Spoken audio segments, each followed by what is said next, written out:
what we know out there. You'll never get this on CNBC. But our school system will never tell us that, because they're part of the process. Fake money, fake teachers, fake assets. I know the game of the rich. My rich dad taught me. You know it because you're the banker. The bankers and the rich play is different than what they teach you in school. All over the world, what does school teach you about money? And the answer is nothing. And that's not a mistake. That's not an accident. I knew that. Most people know that. The way to keep the poor and middle class working hard is never teach them what the rich know. So if you read Rich Dad, Poor Dad, which came out in 1997, it's what the rich teach their kids about money, the poor and middle class do not. Poverty hurts. I mean, I don't like it. And I don't like that our academic system's so corrupt. You know, we know the banking system's corrupt. We know politics is corrupt. But academics is just as corrupt.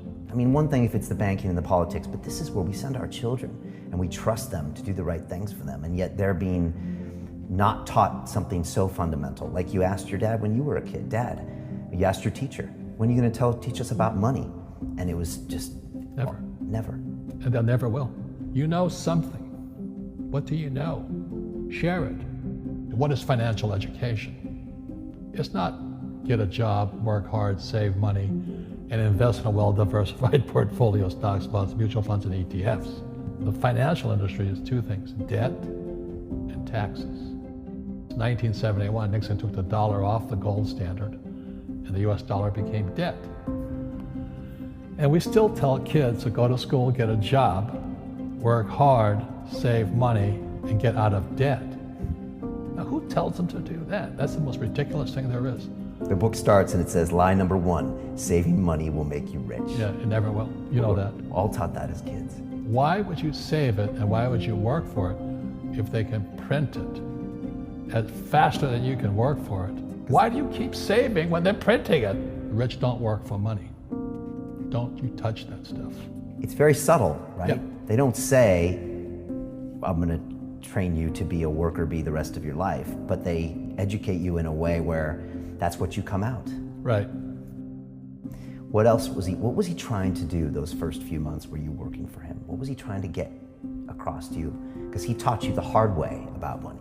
And she says, if you're going to be successful in your life, you've got to find the best teachers. And a great teacher is somebody who comes from the inside, not the outside. But in school, you don't know if your instructor is for real or not. That's where the fake teacher comes from. I said, I want you to teach me about money. So it was, so why should I teach you? He said, but if I teach you, you work for me for free. And I said, why for free? And my poor dad went nuts. He says, because if I pay you, you think like an employee. Your brain will change. If you learn never to work for money, you'll be a rich man. And this is powerful. Once you give someone a paycheck, their brain turns off. Correct. Because it's... And then the promise of a pension. Right. And job security. Which is kind of a paycheck in disguise. Correct. After you stop working. Give the man a fish, eats for the day, teach him to fish, eats for a lifetime. And most poor people confuse assets for liabilities. They think their home is an asset, it's actually a liability. Right. An asset is a noun, like a house. Cash flow is a verb. So to understand if it's an asset or liability, it takes a noun plus verb. So if the cash is flowing out of your pocket, it's a liability. If the cash is flowing into your pocket, asset, verb, it's an asset. So I own 7,000 rental properties. Those are assets. Every month, the cash flows in. Whereas many people have the big house on the hill and the cash is flowing out. Right. And they're going broke. Right, it's like a frame of mind. The other thing the poor don't understand is the number 1 expense for most people is taxes. And yet we don't even see it. Isn't that weird? You walk around and you look at the paycheck and say, that doesn't seem right, and you don't realize that the government's got a huge hand in your pocket and you are doing nothing to minimize that. Again, this is what's very different about the rich and the poor. The rich don't work for money. His number 1 expense is tax. See, there's 3 kinds of income: earned, portfolio, passive.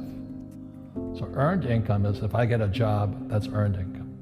If I'm a doctor or a programmer, that's earned income because I'm working for it. If I buy, let's say, Apple for $10 and I sell it for 20, that's portfolio income, capital gains. Yeah.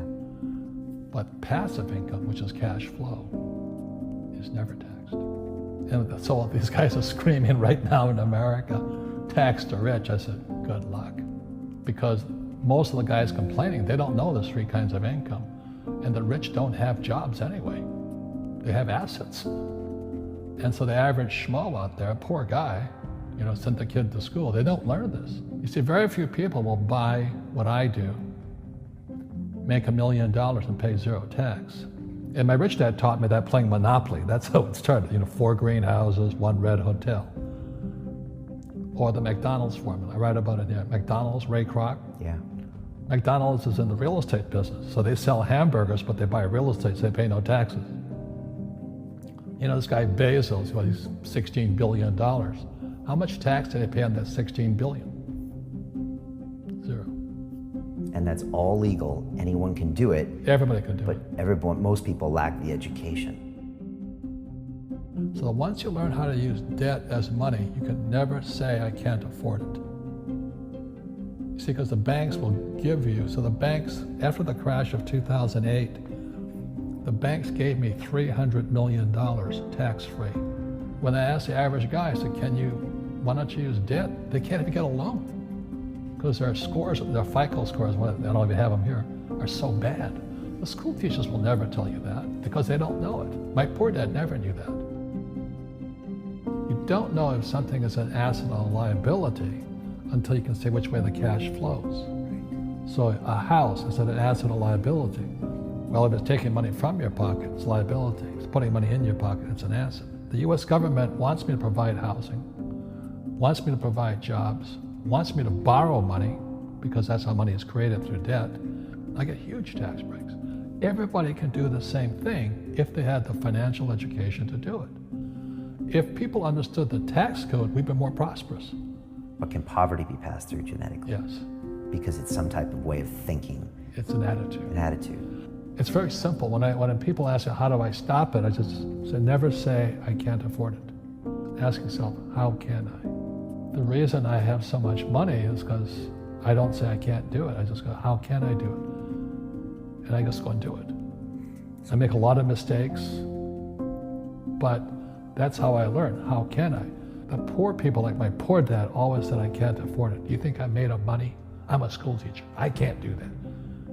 And I picked that up. And my rich dad never said those words. So when I meet poor people, they use the words I can't a lot. So the people that say, I can't afford it, I can't do this, I can't get to college, the rich are evil, I choose not to participate in that. And that's one thing people could change today. Correct. Right now is that dialogue in their head. Stop saying the word can't. I can't. Right. So how can I? How can I? Especially as in, I can't afford it, how can I afford that? Right. Because that opens them up to looking at it as an investment to a greater future. Right. When I borrowed $300 million, I couldn't do it until I went to ask. And I got turned down so many times. I said, and every time I showed the banker my financials and he'd go, sorry. I said, look, do me a favor. Why did you turn me down? And he'd tell me, this is out, the numbers are out here. So if I get these numbers fixed, can I come see you again? He goes, sure. So it's called rejection. Same as my wife rejected me for 6 months.